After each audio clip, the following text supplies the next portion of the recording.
Okay, so we are not professionals, but we're gonna try to do a really simple tutorial to help everybody learn how to do this hairstyle. It actually is super simple and easy once you get the hang of it.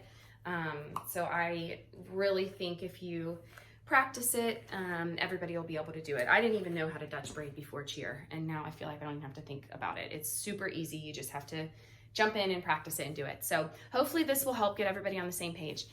So the most important thing is when you're starting, the coaches want to make sure everybody's hair is starting on the same side and ending on the same side so that all the ponytails are going to be on the athlete's right hand side. So if you're looking at your daughter, you want to part on our left. It will be their right. But looking at Bella, I'm going to make a deep part on my left hand side and pull that hair over.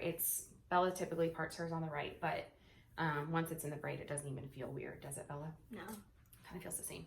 So start with a deep part, and then I actually like to start too with a part along the back.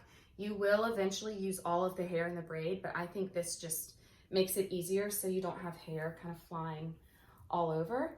And I'll just kind of push that to the side. But you can see, bend down, that I just have a part on the side and a part in the back, and that's where you're gonna start your braid. So the first thing you want to do is kind of comb that out, and then kind of running parallel to that side part, I just make just a little section of hair, and that will be what you start your braid with. So just pull that section up, and then you're going to separate this section into 3 pieces, and that is what is going to start your braid. So a front, a middle, and a back. And if you have not Dutch braided before, I'll show you how to do it, but there are way better tutorials on YouTube to look up how to do it. But it is essentially a French braid. I think it's easier actually. Instead of going on top like a French braid, you're gonna go under. So it sounds complicated, it looks complicated, but I promise you it is not complicated. So if you just practice or watch some other tutorials, that you will learn it quickly, but if you don't already know. But you take the 3 sections, and just to start the braid, you don't pick up any hair yet. So I'm going to take this front section and put it underneath the middle section. And that front section has now become the middle section. I take this back section, put it underneath that new middle section, and that now becomes your middle section. So now you're ready to kind of start picking up hair. So you start with the front. You've got this front section. You just want to add some hair into the front section and pull it underneath the middle section. That will now become your middle section. You do the same thing with the back. You take this back piece, you add in some hair to it, and you pull it underneath the middle. So that is now your middle section, and you just keep doing that. There are a couple different ways people Dutch braid. Some people will drop the section and then pick it back up once they add in hair and pull that into the middle section. I like to, see if you can turn your head, I like to just kind of grab it with these fingers underneath and add in the hair to it and kind of smooth it out and then pull it under the middle section. One thing that I think is the most important thing when braiding, and especially with a Dutch braid, is every single time you want to pull tight, tight, tight so that that braid, the hair stays in place and the braid is crisp and clean. So just pull as tight as possible every single time. And as you're adding in hair, let's see if you can see this. You want to kind of smooth it just with your fingers. Some people use a comb. I just think it's easier to use my fingers. Just smooth it out as you're pulling it in so that it's not all bumpy and crazy. I mean, the braid's pretty forgiving. It's definitely not going to be perfect. Can you see that? I'm just kind of smoothing that in as I pull it in. So you just keep going around the head, bringing the front section into the front with your braid in the back, into the back. Now you can see I'm kind of done with the section that I partitioned off.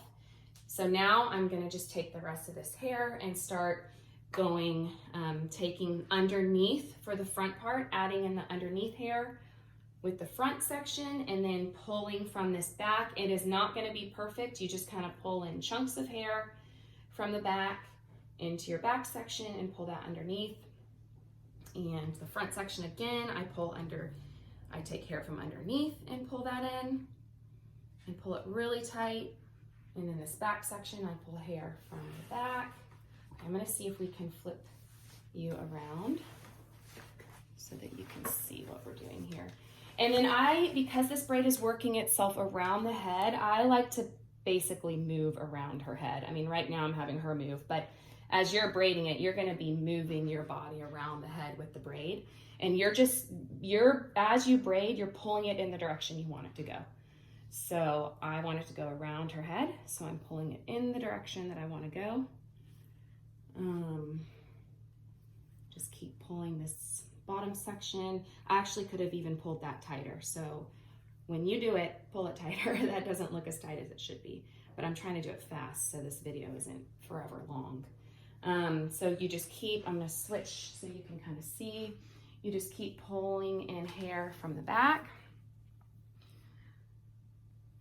And as you go slower and you're more intentional about what you're doing, it will look better. But for now, oops, we've got this front section, you're just pulling underneath.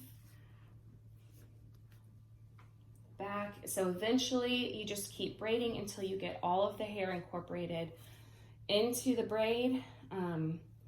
Bella, see if you can turn your body towards me. Yep. More towards me so that we can, yeah. So you can see I'm kind of nearing the end here. I'm just pulling sections into the braid, and the braid is getting bigger and thicker, and until you've got all of the hair incorporated into the braid. And then I just braid a little bit more than what I need. They want the ponytail ending kind of above the ear. It's not gonna be in a low ponytail. So I just braid a little bit farther than what I needed, and then I grasp it. It's gonna be right here above the ear. So I grasp it above the ear, and as I put the elastic in, it will secure the braid as well as the ponytail at the same time. So I usually do 2 just to make sure it's all secure, and you can tighten it and then turn it back around. Yeah, so you can see that the ponytail ends above the ear and kind of off to the side. And let's see if you can see. So the braid starts there, wraps around, and then, hold on, turn your body. I'm trying to turn your head. I'm like, why is that going? And it wraps around and it ends in that ponytail right there. And then you will just take a curling iron and do big barrel curls. And actually what I plan to do is curl Bella's hair and then kind of pull the curl up into my hand like that and bobby pin it so that the curl will stay in, and I'm gonna take them out right before they head back, so that curl will be nice and tight by the time they hit the floor. So hope that helps. Let me know if there are any questions. It really looks a lot more complicated than it is. I promise if you start to practice it, it will be super easy. And yeah, I'm excited.